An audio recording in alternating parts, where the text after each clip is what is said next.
Nakilala na nga ang pambato ng Pilipinas sa nalalapit na Miss Universe sa Puerto Rico na si Bea Milan Windorski ng La Union.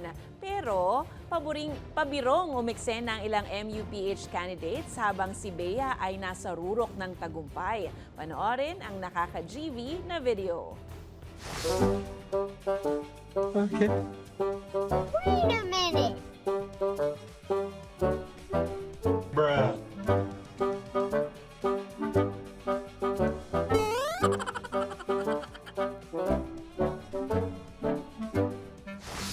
O diba, may corona man o wala, mananatiling reyna pa rin.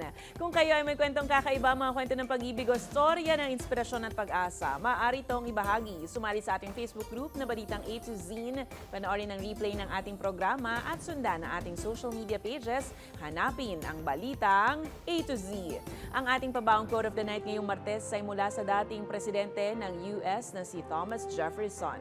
Ang sabi niya, kapag ang bayan ang natatakot sa pamahalaan, may paniniil.